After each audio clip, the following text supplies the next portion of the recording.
somebody always brings up Germany in the 1930s. But there's a lot more to it than just an invasion of Poland.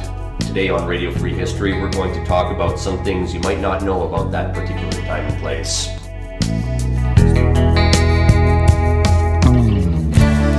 We obviously can't discuss all of World War II. You could spend your entire life studying it and still be a novice. It was a huge conflict. It was everywhere. It was essentially ruined. It had huge impact. It's probably the biggest catastrophe for the human race in the history of the human race. Something like 80 to 100 million people died, depending on how you count it. And this is again because we're not sure how many Russians died because they never really bothered to keep count during the Eastern Front, which we will get to. But really, to understand World War II, all we're going to do is basically the rise and fall of the Third Reich, that with particular emphasis on Hitler. This is not a podcast where we're going to go too much into military tactics or anything. It's all tangentially. This is about the cultural prerequisites, the situations that arose that affected that culture to eventually choose somebody like Hitler, and how that culture kept him in power until literally the bitter end with Berlin getting bombed and the communists at the gate. Well, Hitler is always held up as the worst human being that has ever lived. So if we want to prevent another Hitler from rising, it helps to know what caused him to rise in the first place, right? Yeah, exactly. So that's going to be more or less the focus. We're going to start with setting the stage. So this is the cultural prerequisites I was talking about. If you want to understand German culture, you need to understand Martin Luther. Way back. Way back. Germany was a series of Germanic backwaters with, each led by usually a brutal king that had horribly oppressed you. So you got a peasant class, and then you've got their Teutonic rulers. Martin Luther wasn't anything new, but this is the guy you've heard about. This is Martin Luther, the guy who nailed the theses to the door of the cathedral and ended up starting Protestantism. He had a huge impact on the way Germans think. As it relates to the story we're going to tell today, we got to focus on his reaction to the peasant uprising. Now, Martin Luther was in an interesting position. Normally, if you criticize the Pope and the Pope gave a shit about it, he would say, "That's very, very interesting. Come and visit me in Rome. We'll talk about this." And then he'd burn you at the fucking stake. So, for the first time in Catholic history, one of these princes that I was telling you about that made up the Proto-Germany said, No, Martin Luther's okay where he is. He's not going to go to Rome. He's going to stay here, and my army's going to make sure that nobody burns him at the stake. Well, as I understand it, it was as much a religious argument as it was a way for the Germans to stick it to the Italians for once. Big time. And that was more or less, the thing. It's like this was about a political split. And Martin Luther, the only thing keeping him from a fiery death was his noble elector cap. So Martin Luther had a lot of obey your king stuff. Martin Luther was really into, you gotta divide things. The church is going to deal with godly matters, and our prince that is there by divine right is going to rule us in earthly matters, and we really shouldn't worry about it. God has put him there. We should obey him. So that's kind of the foundation. Now that got really, really baked in because the people who ended up converting to Protestantism in these kingdoms and the people who were Catholic had a little bit of a disagreement that culminated in the 30 Years' War. Now the modern equivalent to this is what you're seeing going on in Syria. This is basically a dispute between ethnic groups that became a religious conflict that became a messed up proxy war where everybody's funding everybody else, and a third of Germany ends up dying. This was like a Black Death level event in terms of number of people killed. Germany, it's kind of hard to grow crops when your country's at war, as again it's happening in Syria, so a lot of people starved, there were diseases, infrastructure was destroyed, set Germany back, kept Germany in the Dark Ages, shall we say, a little longer than France and Britain. And the take-home lesson of this was, okay, we're never going to let this happen again. And the way we're going to make sure this never happens again is the kings are going to have absolute authority. So this is, it ends with the Peace of Westphalia. And one of the take-homes of this event, again, there's a lot to it, but the cultural take-home that's relevant today is that the king decides the religion. Now, it seems a little weird in the modern era that the king can just decide what everybody thinks about spiritual matters, but the king could just declare everybody's going to be Catholic or everybody's going to be Protestant. Yeah, and they had a system where they would just use the education of the kids to convert them one way or another.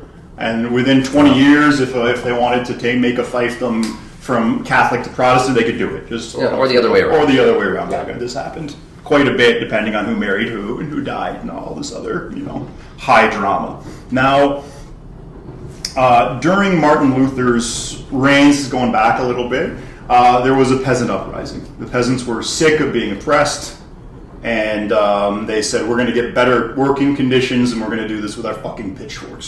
So they rose up, and Martin Luther said, put them down put down these mad dogs. So that was the attitude towards a popular rebellion. This was you're going to step out of line, you're going to, get us all killed by the army, and if you don't get us all killed by the army, you're going to start a war we're all going to starve, and Germany will be horribly ruined. Now, just from what I know about this, just if you want to know how fast this idea spread, within 10 years of Martin Luther hanging the theses on the door of the cathedral, people were already being strung up throughout Germany for being the wrong kind of Protestant. Yep. It's amazing. They had to come out and be like, okay, you can be Lutheran, or you can be Calvinist, or you can be burned at the fucking stake. Yeah. Everybody get that? And there were a few Mennonites in there as well. Yeah, there were. Well, yeah, it's a whole. We could do a fucking podcast on the Anabaptists and going crazy and freaking Jan Matthias and all that. And that's, oh god. Anyway, and that relates to this basically. You got to remember, guys, this is even the pre-Christian, Germanic realm. It was a tribal society. Honor was very important. Your life was about your tribe. The individual dies, but the tribe lives on. And this kind of idea is co-opted. And you end up seeing this in the other philosophical, Mount Rushmore type guy. And then Germany's philosophical Mount Rushmore, the other two guys, you've got Martin Luther, you've got, let's say Hitler, I guess. And then Kant and Nietzsche.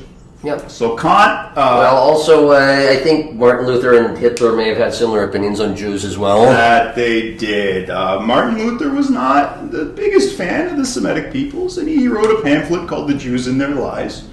And this is something that the Nazis distributed quite freely. So, but this was baked into the culture way before Hitler's on the scene. A part of another interesting offshoot of their tribalism is they have mythology that is very important. If you talk to Germans, Wagnerian opera is very, very important to them. That's their Shakespeare.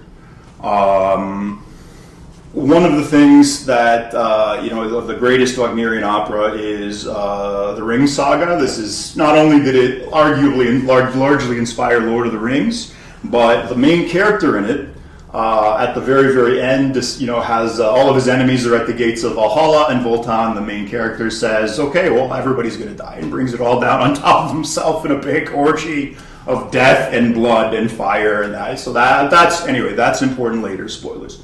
So that's also baked in, is the idea of, and again, you see that again, these guys have an almost Japanese attitude towards suicide. As I tell the story, you're going to see that, one guy later on in the German military, he, and when they fail to kill Hitler later on, they often shoot themselves, or they kill themselves, or attempt to kill themselves. And again, that goes back to kind of the honor culture of these tribes. And it's not a Christian idea. This is something that's very pagan. Yeah, very, very pagan. So you got a whole bunch of these little warring fiefdoms, and until on the scene comes a gentleman named Bismarck. Bismarck, again, we're not going to get, we can't give you the whole history of Bismarck, but the important thing as it relates to the rise and fall of the Third Reich is he's the guy who finally unites Germany as not one state, but kind of a federal state. And also, I'm going to protect you Germans against democracy and freedom and all these crazy ideas from Western Europe. Yeah, these nut job ideas. And it's interesting how he does it. He's very practical. That you really can't get around the German practicality. Well, the term realpolitik is, I think, associated with him, right? Yeah, exactly. Yeah, he's basically the idea that, okay, we're going to just kind of focus on what works and everything else be damned. That's more or less, realpolitik. But, so Bismarck manipulates things. He sends a telegram to, he makes sure that he has an army that is technologically the best. The Prussians have very few resources. They don't have a lot of land. They don't have a lot of people. But he makes sure that they have an army that is, has using the absolute best tactics, the most modern technology, and you'll see that becomes important a little bit later. He fights 3 wars with them to unite Germany, right? Yes, unites Germany. And the important one here is he tricks the French into attacking. Mm-hmm. Now, again, this goes back to Napoleon having ruined everybody's shit on the continent. The Germans all said, okay, all of our little fiefdoms hate each other, but we hate France more, and we're all going to unite to stop the French invasion of Russia. And we also want Alsace and Lorraine. Yeah, and we would like Alsace and Lorraine. So that also sets up a thing. But anyway, so Bismarck, his army wins, Germany is united, and he ends up shelling Paris. And they say, Bismarck, you're gonna kill all these people if you shell Paris. And he looks at them and he goes, I don't care, I'm a Christian. So it'll give you an idea. This is not like the Kumbaya Christianity that these people are. This is very...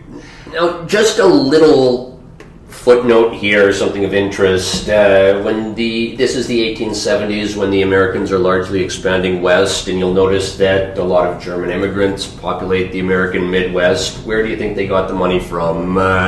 They got the money from France's war surrenders, from the surrenders during the peace treaty. A lot of that money ended up paying a guy named Ludwig and his family to go set up some village in North Dakota or wherever he was at the time. And I think a lot of that I think a lot of that ethos spilled over into what we now call the Wild West in hindsight. Yeah, that makes a lot of sense. Now this brings us, guys, to World War I. Why did it start? Well, that's a whole other podcast. But essentially this war kicked off. Kaiser Wilhelm, because again, as a king in Prussia, he's leading it.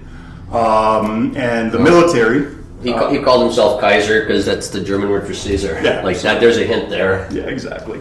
And he managed. Anyway, this was a couple of interesting things. This was the first time in history where the Russian tactic of, okay, we're going to get a bunch of Gopniks from the villages, and we're going to poorly equip them, and we're going to run them at the enemy until so many of them are dead that the enemy's out of arrows and is too tired to fight anymore. Well, I don't think it was the first time they did that against Napoleon a few decades earlier. This is but this is the first time it didn't work. Okay. This is the first time technology had caught up with the peasant, Zerg rush.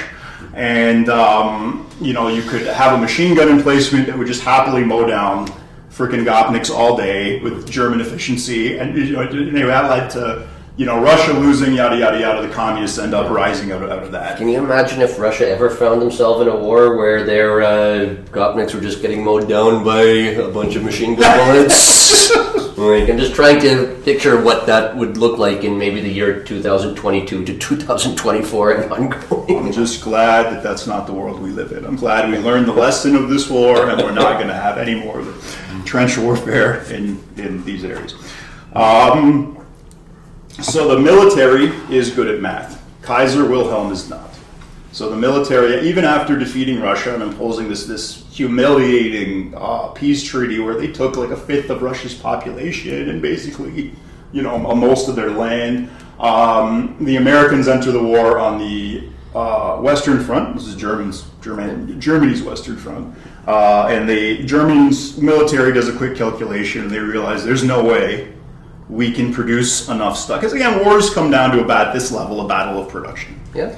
And the Germans realized there's no way we can make enough beans and bullets and bandages, just, things that you need to fight a war. We can't make them as fast as America and the Allies are going to be able to make them. Flashing forward, I mean, I've heard that they say, I've heard people say that World War II was won in Detroit. Yep, exactly. You couldn't bomb the factory, or they couldn't at the time bomb the factories. That was one way also that they would break German POWs later in the war, is they'd show them these undestroyed cities that were huge and modern, and apparently that often would break them, anyway. So World War II happens. So the Kaiser says, no, I don't care, keep fighting. And the military says, no, fuck you, we're in charge. And they make the Kaiser Wilhelm surrender. He ends up getting exiled. And the military goes to the West, and they said, look, we got rid of the Kaiser. I'm sure these guys are going to be really nice about the peace now. Because we did what they wanted. We got rid of the Kaiser. Everything's going to be chill now. We cool, bro?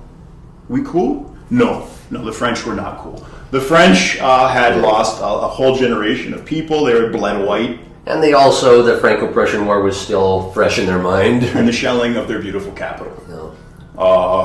Which is something, it left a scar on their culture that exists to this day. It's just that defeat and the destruction and they basically, Parisians especially, the whole nation considers Paris like an art piece of art. And the various, rapes of the things have been, but the various, that was one of the greatest shames of France, is allowing the shelling of Paris, and then later allowing the Nazi pillage of all the art treasures and everything. But they did get back Alsace and Lorraine, though. Yeah. Well, two little fiefdoms that nobody cares about. University, that comes up later. That's where the anatomy, study is. They specialized in anatomy, so they really wanted to figure out. This is under Hitler, after they reclaimed it. They wanted to figure out, the anatomical differences between Slavs and Jews. So they had a whole new collection, fresh from the extermination camps, of plenty of specimens to put in that collection. Listen, when I was in school, we had to dissect the fetal pigs and the frogs. No, this is all we're not. No need of that in Nazi Germany. Plenty of specimens. Now, it wasn't enough to take, anyway, so they imposed the West imposed these huge war reparations on Germany. They took a bunch of land. This is in Treaty of Versailles.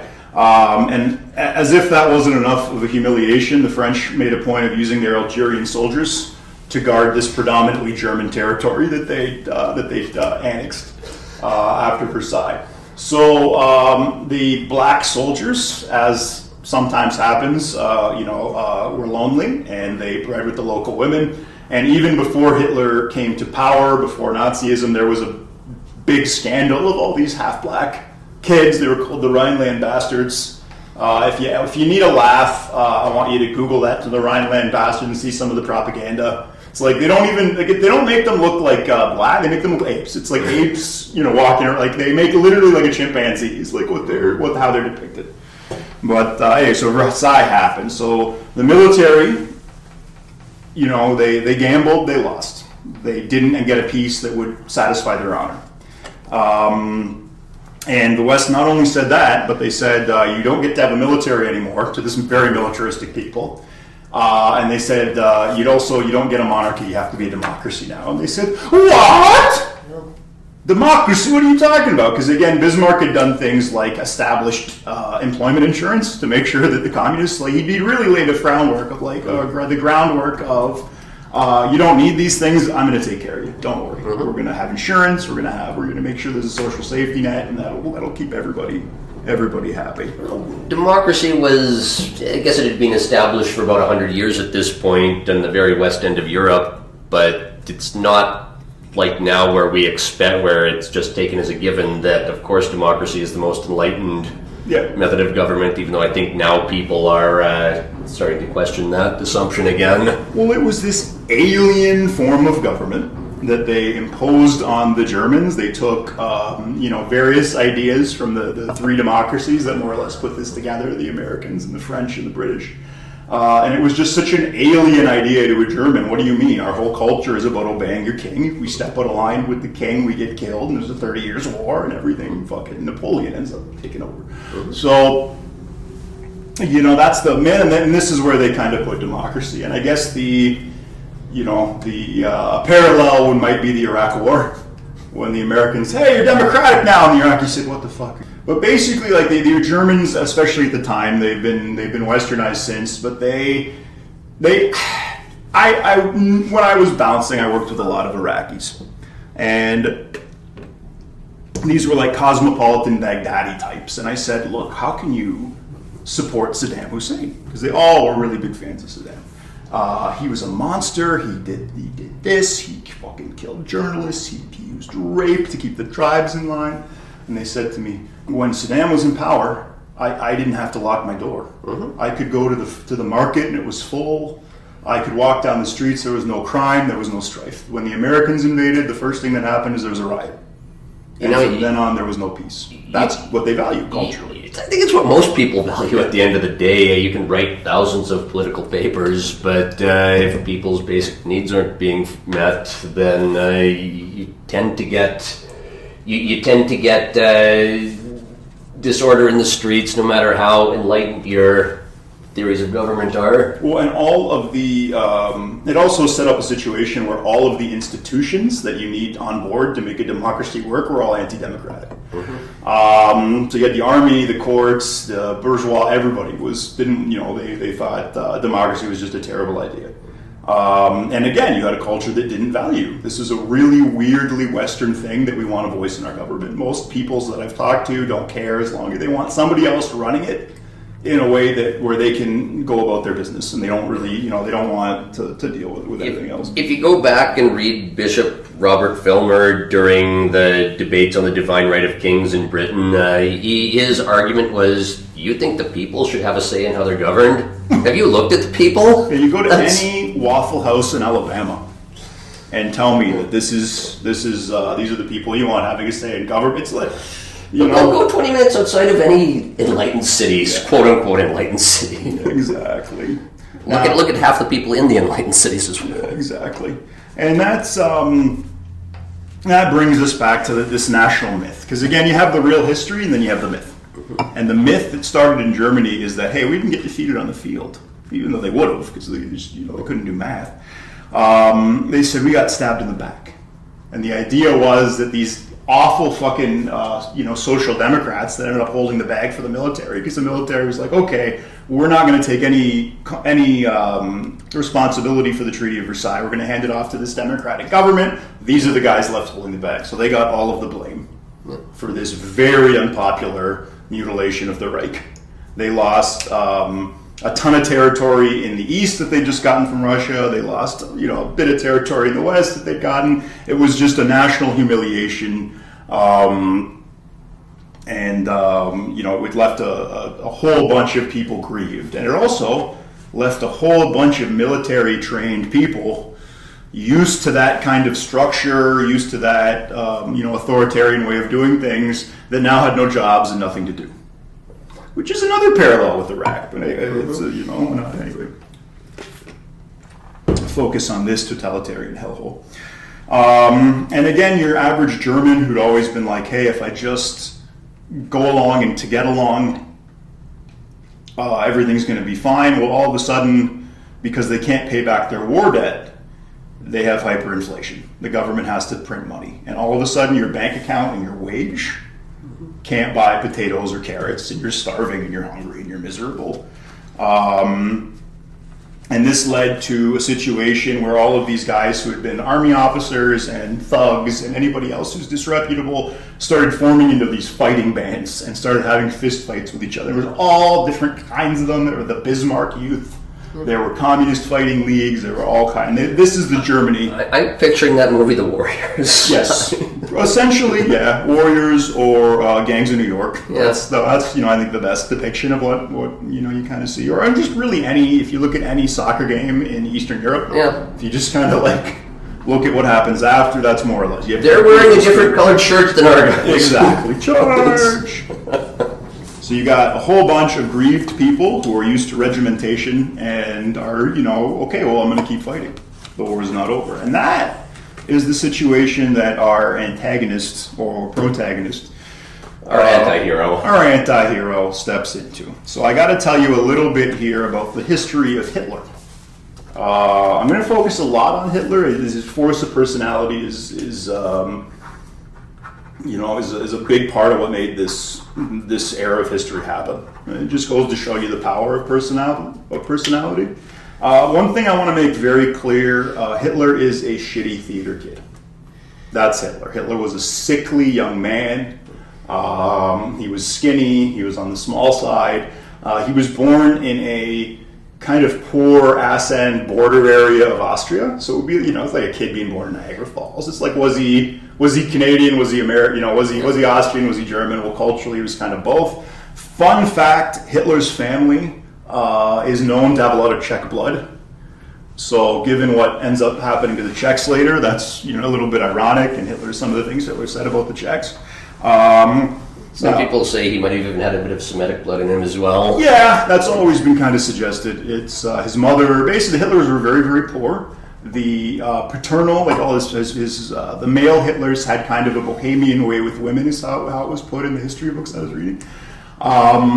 They would have, a family. They'd establish a family. They'd move on to the next town, and they'd do it again. So that was kind of the way. Like Hitler's father was a bastard.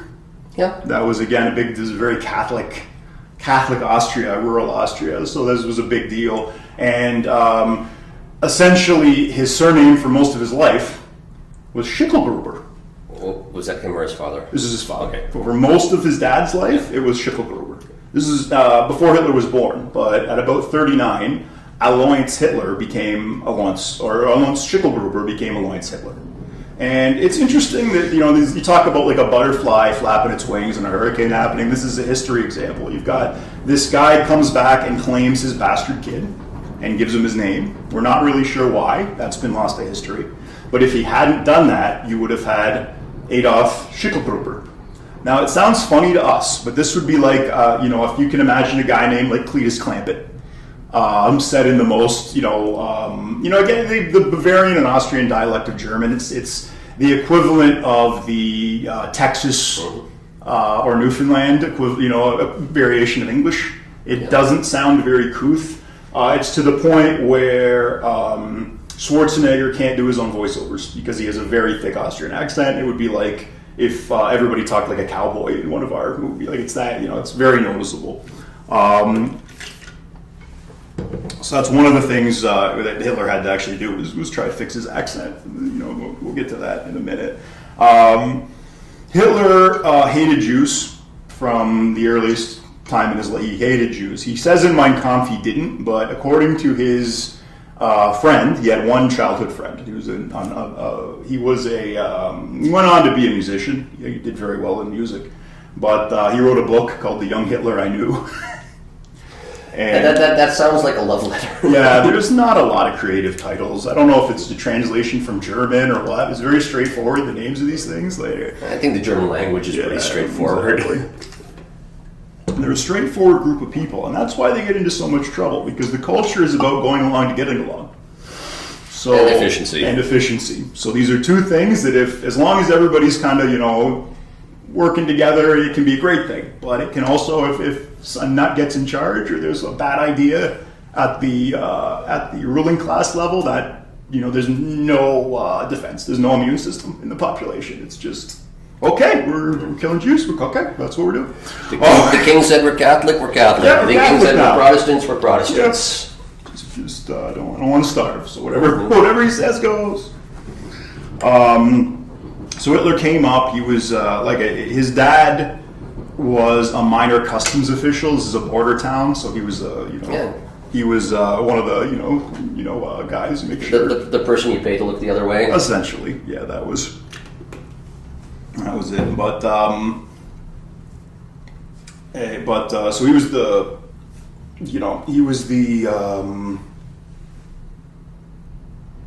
anyway, the customs official? Yeah, he was a customs official. And he wanted his son to be a bureaucrat like him. Hitler could not fathom being a bureaucrat. The idea of spending all day filling out forms, it just drove him crazy. And he figured the way he was going to do this, or at least the way he said he was going to prevent himself from his dad forcing him into a bureaucracy, is he was going to just stop studying in school. So his grades are horrible in high school. He does okay in school for the first, elementary school. When he goes to high school, his grades fall apart.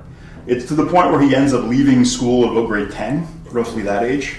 But it's okay because he has two indulgent parents that take good care of him. His parents died. No, they did die. But his dad died. His dad died of a lung hemorrhage. But his mother was left a widow with a small pension. And on that small pension for a few years, he was a spoiled kid kind of running around the Austrian countryside, ranting to his music friend about all the ills of the world and how he was going to put them right. Now, then, his mom drops dead of breast cancer. Hitler is miserable, and none of his, extended family wants to support him the way his mom did. So now he's like, shit, I have to earn a living. But it's no big deal. I'm going to do what my ancestors have always done. I'm going to move to the big city. I'm going to make my fortune. Now, this is something I've seen a lot as a bouncer. I worked bars that had a little bohemian flavor, shall we say. And you get a lot of kids from smaller cities, smaller towns that, were abrasive, or there was something wrong with them, or they were just weirdos. And they didn't understand that. They thought they were geniuses. But they still also thought they were going to set the world right. Yeah, exactly. They all thought they were going to set the world right. But they go to the big city and they think, finally, I am going to frickin', the gates will open for me, and finally the cosmopolitan people will get me because these rural people were just too simple. And they go to the city and they realize that they are, I'm a country bumpkin. I have no connections. The people that actually run things want nothing to do with me, and I'm not as special as I thought. And Hitler had an ego where he couldn't go through that process. So he moves to Vienna, and he very quickly becomes a homeless guy. He doesn't really shave. He's got long, greasy hair. He's skinny. And this is when he becomes a vegetarian because he can't afford to eat anything else. So he's eating rice and whatever else he can afford to eat, or whatever it's in the soup kitchen. And then later he becomes a vegetarian out of conviction. So another thing about Hitler, he had a real sweet tooth. His mom would bake him a lot of Austrian desserts, and he loved them. So I guess he wanted sugar, not protein. Hitler made his living as a laborer a little bit. When he first, his money ran out, and then he was digging ditches. He was doing, whatever menial job he needed to do, and then he decided, I'm way too important to work a job like this, and he started just being like a street painter. Well, this is what he admits to, Yeah. but, Hitler is one of history's great unreliable narrators when he talks about his early life. Well, according to everything, all the records that exist, the people that knew him in these flop houses that he was living in, the other homeless people, which again, talk about unreliable narrators. He claims in Mein Kampf that he was one of these guys selling paintings on the street. Sort of. He would do really trashy, crude drawings of Viennese landmarks and sell them to tourists. There was a fad at that point where you would buy a sofa and you'd get a painting to put on the back of it. And he did that a lot to increase the value of sofa. And he would go door to door saying, do you want me to paint you an advertisement for your store? Because remember, you couldn't just go to a print shop at this point, or that would have been more expensive than just getting a kid to draw. To be fair, this is no different than the modern art school reject either. Exactly. He tried to get into art school. It was deemed, the first time he applied, he failed the test. The second time he applied, they didn't even let him take the test. His drawings are so bad. I've seen some of Hitler's art. It looks like, it's kind of got a Wesley Willis vibe, if any of you guys want to draw. It's a little distorted and plain. It looks like kind of a crude sketch, and he can't draw people. Now, apparently, he also couldn't draw from real life. He had to copy paintings, and that's most of the examples that survive are him copying, popular paintings at the time. He did one thing. He sold a lot of our little Santa Clauses next to a Christmas tree. He'd do that. Apparently, that sold well for him in Christmas. There are records of him suing the other bums for ripping him off. One of them would sell his painting, and then he'd go and try and take them to small claims court to get. How's he going to enforce that? That's a great question. Again, bums enforce that by beating the shit out of each other, but Hitler was slight and weak and had a lung ailment and all this shit. So he's a bum. Now all of a sudden, he gets a summons to join the military in Austria. And this horrifies Hitler. Now, not because he has any problem fighting, as far as we know. He later joined the army and fought, but he's terrified of being in a racially mixed regiment. That really horrifies him. So he runs away to Germany. Now, they track his ass down, and they make him take the army exam to assess his health to see if he's a soldier, and he doesn't pass. His lung ailment is too bad. He's flat-footed. There's all kinds of problems. They wouldn't let him in the military. This was a big, later humiliation for Hitler when that comes out. When he later annexes Austria, one of the first things he does is send in the the pre-SSSS went in to try and destroy his war records. And they only survived because one of his enemies took him to Switzerland. The Manlet theory of history. Hitler's a guy, if he was around today, he'd be like running a YouTube channel. He'd be the kind of guy who was known in Vienna. He'd rant to the other bums. And he went to Germany and he would go around and just rant on street corners. Like, that was the YouTube video of its day. Now, this isn't as weird as doing it right now. People kind of did this to entertain each other. It was seen as kind of like a democratic, whatever, new thing to do. You were allowed to do it for once, so it became kind of part of the entertainment. And he would rant and rave about, the Jews, basically. But then finally, World War I breaks out. And they are so desperate for soldiers that he can join the German army. And he's a dispatch runner. For people who don't know, the enemy... with a radio transmission, they can kind of tell when you're going to attack. So if you want to sneak attack the enemy, you send a fast guy to run to the front line and say, "Okay, guys, now," instead of broadcasting it over the radio, so you don't tip the enemy off. So it's dangerous work. That's what he did. He won the Iron Cross first class. We don't know why. A lot of people won that, and it's not recorded why they won it. According to people in his regiment, he captured 15 Britons single-handedly. According to another guy in his regiment, it was 15 French guys. We don't know. I'm sure he did something. We have no freaking clue what he did. But he wore it to the end of his life. Unreliable narrator, right? Yeah, exactly. So they're fighting in World War I. Hitler, according to the other people that fought with him, he was a white crow. They would all be like, "This is horrible. We hate this war. This is stupid." And Hitler would be like, "This is the greatest war ever. We're lucky to be fighting in it." But apparently his rants, because again he was ranting at the army guys, his rants would again center on the Jews and how they would never win the war because their invisible enemies were just too numerous, and it didn't matter how big their guns were. Another kind of interesting point is the German propaganda at the time talked about what pussies the Brits were. These are a bunch of poncy schoolboys. Now, there are poncy schoolboys, but those aren't the kids on the front lines. The people on the front lines are Scottish psychopaths. Mm-hmm. My people. Yeah, exactly. And that's who freaking, was on the opposing trench, and he felt really betrayed by his propaganda. So, my dad is from Glasgow, Scotland, and when he did his apprenticeship, one of the people in the factory where he worked had a bullet wound in his ass. Now, you would think that this would make him a national hero, but no, everybody else made fun of him. Your own fucking fault for running away. Yeah, fucking coward. So that's the culture that, he ended up on the other side. He's like, "Oh shit, these aren't Ponzi schoolboys at all. Why would the Kaiser lie to me?" And he'll betray the propaganda. That's a little bit important later. He ends up, because he's again ranting and raving in the barracks, he gets promoted to corporal. And his job is to go around and make sure that the army doesn't embrace any silly ideas like communism, democracy, any of these silly ideas. Silly ideas like not obeying the German leader. Yeah, exactly. But he was good enough at that they put him to work as a propaganda officer. That was his first recognition as a good speaker. He had a very loud voice. He could get, again, that was a big deal because microphones were expensive, or megaphones at the time were expensive. That's what he did. And then all of a sudden he was gassed. And he went blind temporarily when he was gassed, and when he's in the hospital recovering, the war ends. And he feels, again, very betrayed. He wanted the war to keep going. He thought that the Germans were going to, would win. And,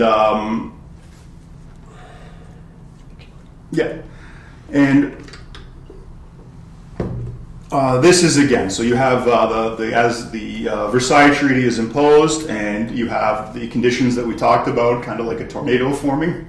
You got all these things that kind of lead, and bang, Hitler is now on the scene in Germany. So Hitler arrives in a ruined Germany with everyone in the population feeling aggrieved, inflation having turned society on its head, and all of these armed groups of extremists brawling in the streets. And this crazy idea of democracy that nobody wants and nobody likes. And that all the institutions of the country, the military, the courts, all these things, the police, don't support. They see it as this foreign thing. They all, the conservatives at the time, they all wanted their king back. That was the thing. We got to restore the Hohenzollers. Was the cry of the conservatives. Now, even a democracy usually has one person at least as a figurehead. Who is this in Germany? Is that a good enough setup? That's a great setup. So the way the German system worked during this period is there were a ton of splinter groups. The West had this idea of, we're going to vote by lists because we want to make sure small minorities have a right to get heard. Well, it ended up making, their two houses of parliament essentially deadlocked forever. Nobody could get a majority. Nobody could make anything work. That's okay, though, because there's a guy called the president and the guy called the chancellor. And if the chancellor or the president agrees, if these two guys together say, you know what, we're going to just let each other, we agree it's an emergency. We're going to let each other, we're going to just empower one of us to make the laws. That's how it worked. So I hope the chancellor is a energetic young man in the prime of his life. Yeah, about that. The chancellor is the senile. He's, by the time Hitler comes to power, he's 86. He's well into dotage, I guess is a nice way to say it. It's hard for him to frickin' stay on task, and he's completely at the mercy of his advisors by the end of his life. But that's a little bit further down the, that's again part of the issue here. So nothing's working. And the only way that the president is able to rule is the chancellor says, okay, it's an emergency, president, you're going to rule by executive order. So that's the only way. So already we got the democracy that both houses of parliament don't work, and we've got a guy ruling by fiat, essentially, because the senile guy says, yep, it's an emergency, do it. And centuries upon centuries of authoritarian rule. Yeah. Now, there's an eagle in the zoo, and it has no mate. But it built a little nest, and it took a rock, and it incubates the rock. When people have instincts, they're going to manifest. And you made this, this wonderful democratic government, and it just instantly turns into essentially a one-man autocracy. But that guy's still responsible to Bismarck, at least, or not Bismarck, sorry. The chancellor. Yeah, the chancellor. Hindenburg. Thank you. Sorry. And both the Ukers. Okay, so this is the thing. Hitler comes onto the scene. Now Hitler's got a lot going against him, to the point where even he realizes it's going to be pretty hard for him to take over the country. He's a foreign national. To start, he's a high school dropout, and he's in his late 20s. He has no record of employment. But like any YouTuber, he doesn't let that stop him. He just, starts ranting and raving and starts investigating these weird little parties that everybody's starting. There's thousands of them. He found one that was the German Workers' Party.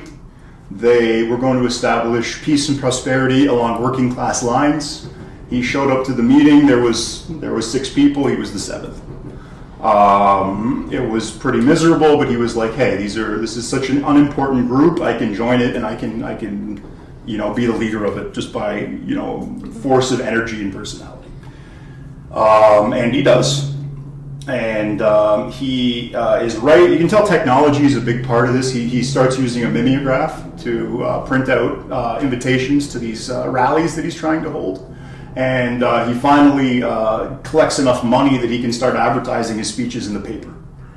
So he starts speaking. This is how he gets his first big audiences. This is the first time people are going in, and he's speaking, and they're passing the hat around. He's getting money. He does this well enough, despite his, all the problems with his background. He'd get very angry if anyone asked him what he did for a living. I would always fluster him.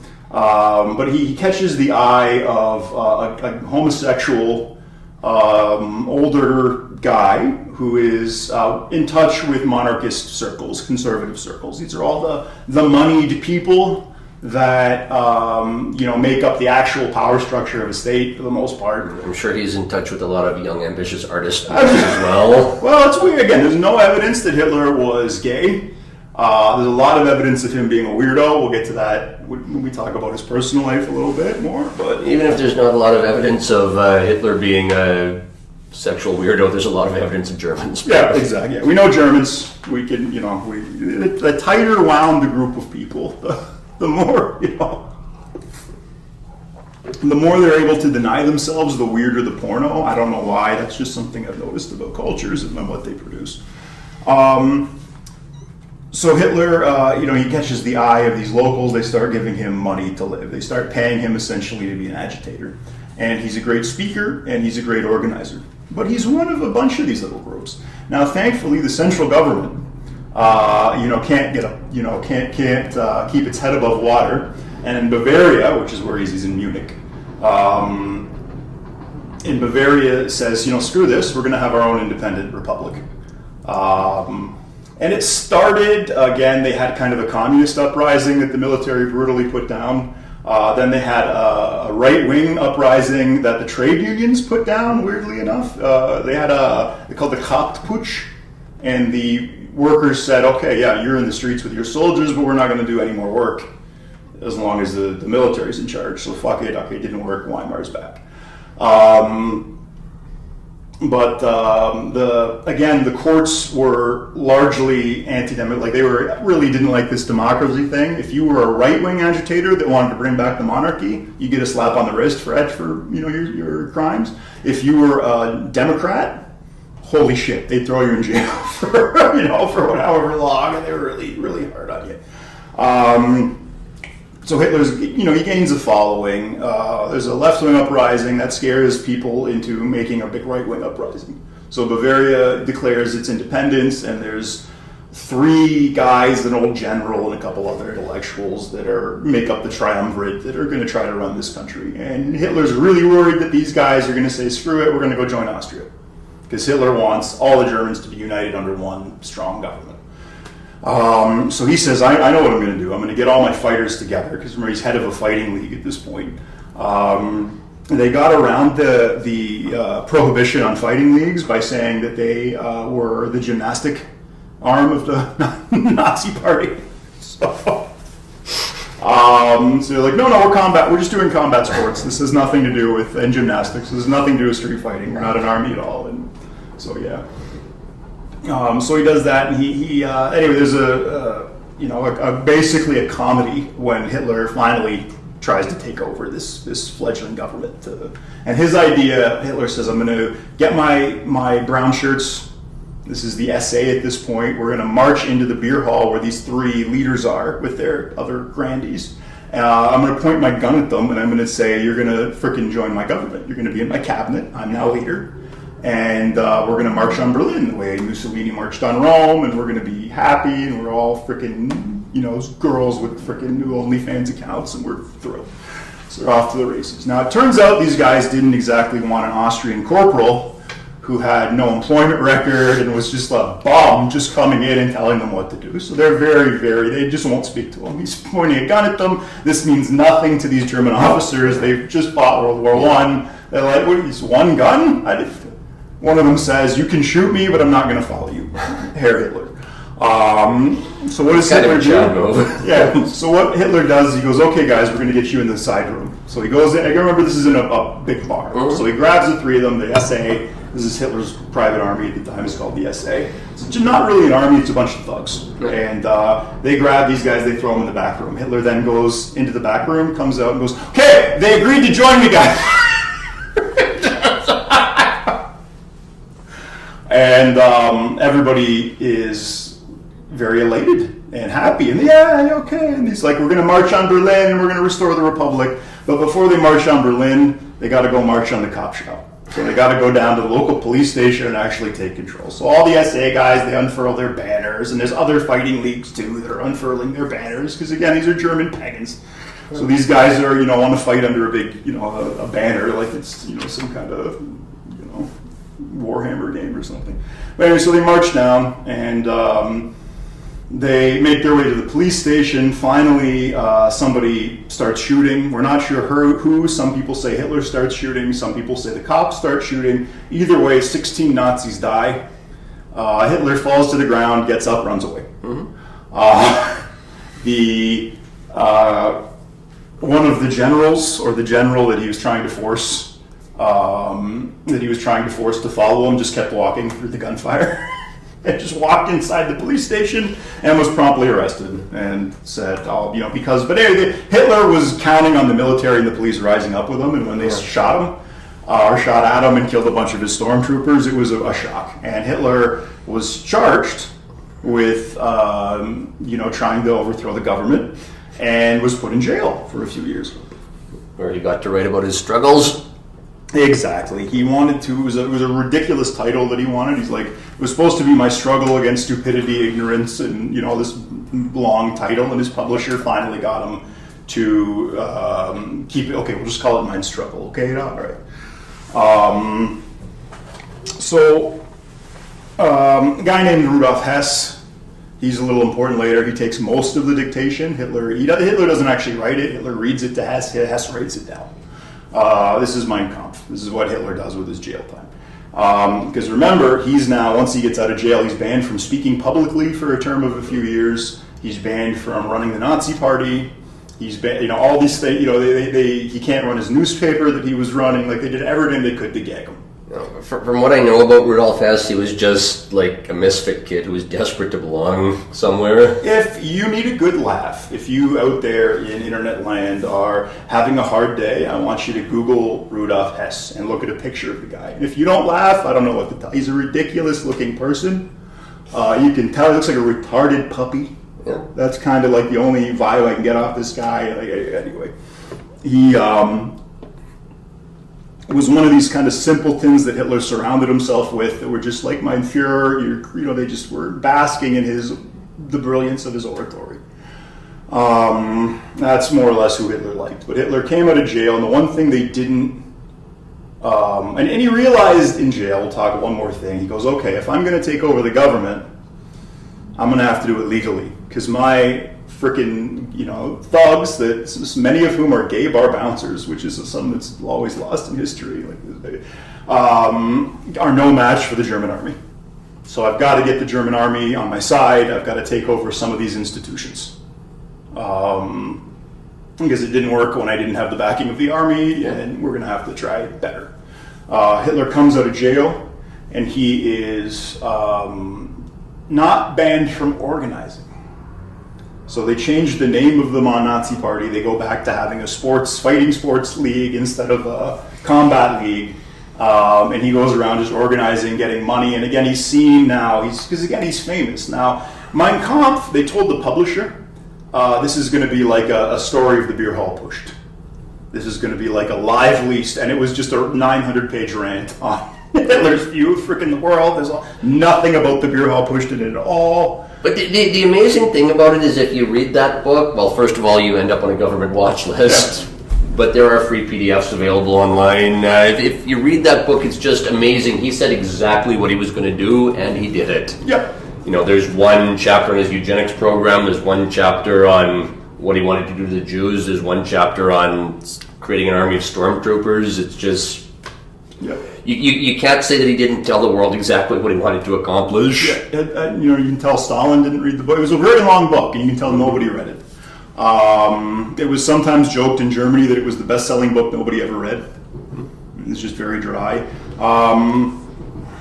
And yeah, Hitler at this point, he's surrounded by a lot of other failed artists, displaced intellectuals, gay guys, murderers, thugs. These people are all kind of the people he organizes. It's to the point where it's really embarrassing for the party. He has to set up a court because, again, a lot of these SA guys are heads of his SA are homosexuals.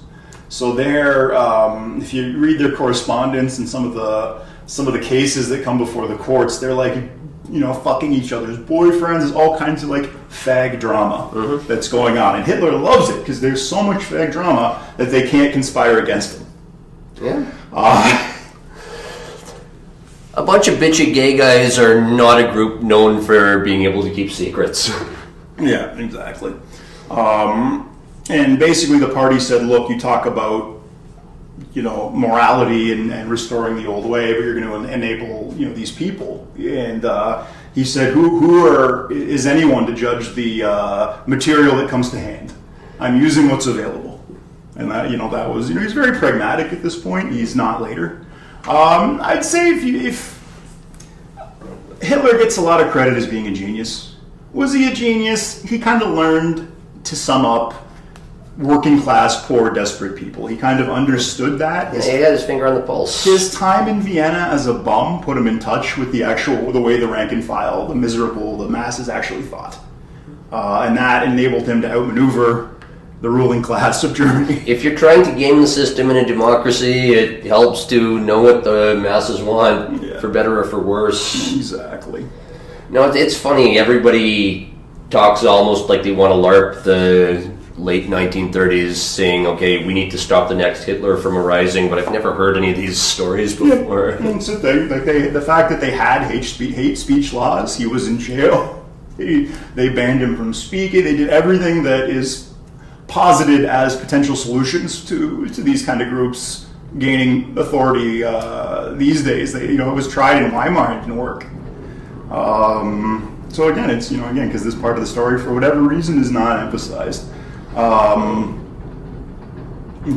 that's too bad. So this takes us to Hitler. He's now at the head of the Nazi Party. He's organizing. The ban on his speech finally expires. And another thing happened that really helped Hitler. Because again, when he was in jail, Germany kind of economically recovered a little bit. There was a lot of American money poured in as investments. Because again, when your currency is inflated, it doesn't take a big investment in American dollars to really make a big impact in the economy. Germany had a booming tourist trade. And also Americans are Germans by this point. Yes. Or at least a lot of Americans are. Yeah, they are. Second or third generation Germans. Yeah. So there's a lot of money, a lot of investment. And then the Great Depression happens.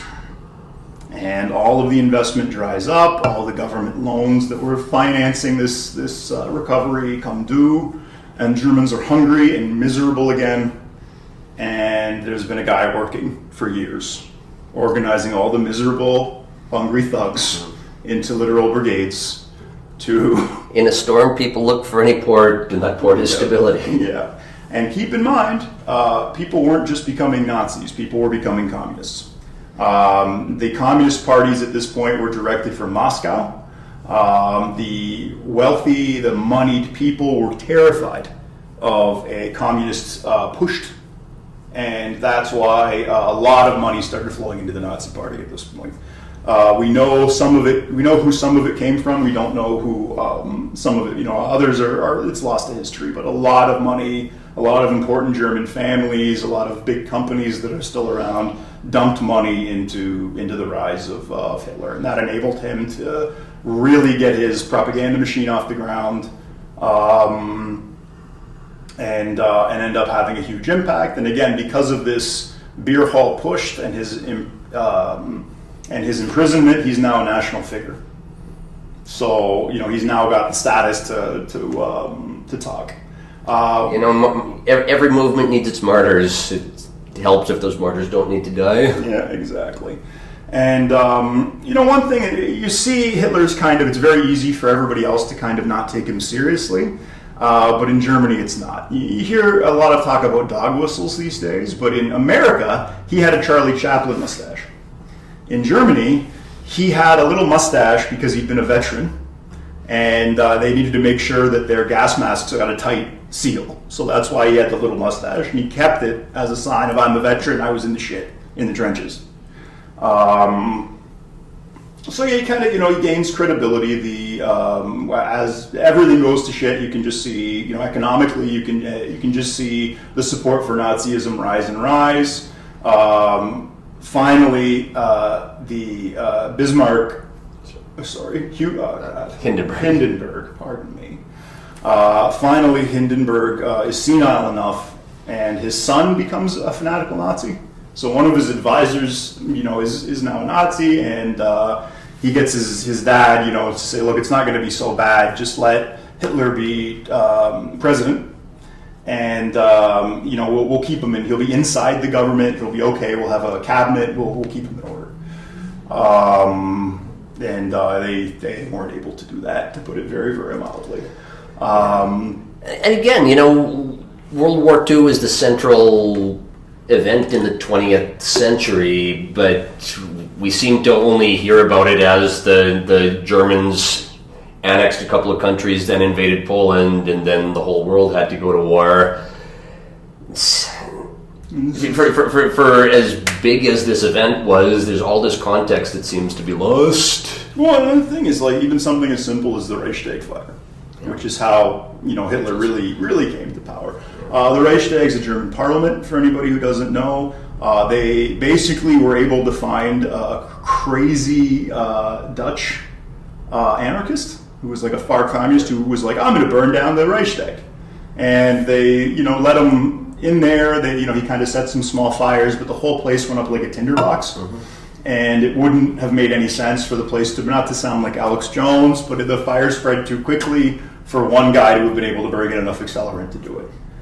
They did end up hanging this guy for the crime, but it's likely, even though the records have been lost, that this was something that was done by the Nazis.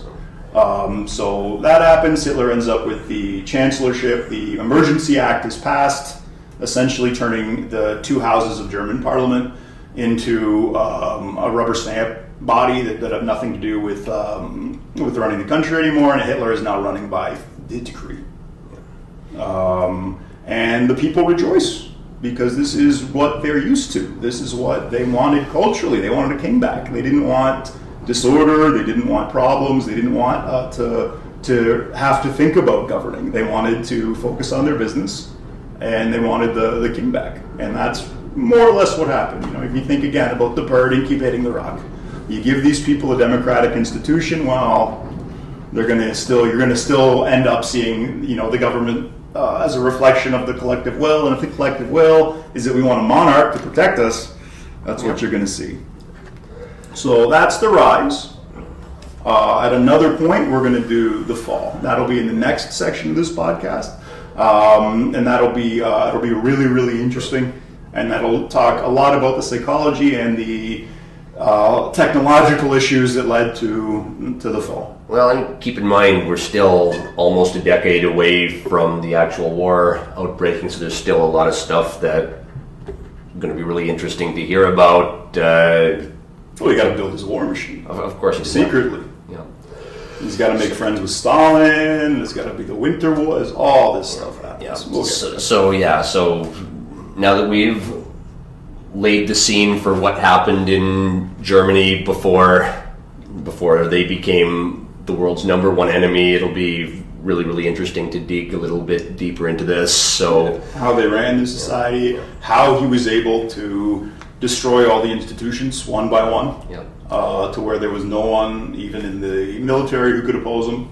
And it'll be an interesting ride. Hopefully, we'll tell you some new stuff that you hadn't heard from your history teachers. Yep. So next time we'll be looking at Germany from the early 30s to the time they rolled over the border into Poland. Maybe a little deeper than that. We'll probably go right to Operation Sea Lion. Right. We'll probably go right to Britain. We'll go to the catastrophe. We'll talk about Hitler's successes, and then in the third installment, we'll talk about the fall. So yeah, join us next time on Radio Free History. I hope you enjoyed this, and we have 2 more great episodes coming up. Have a great week, everybody.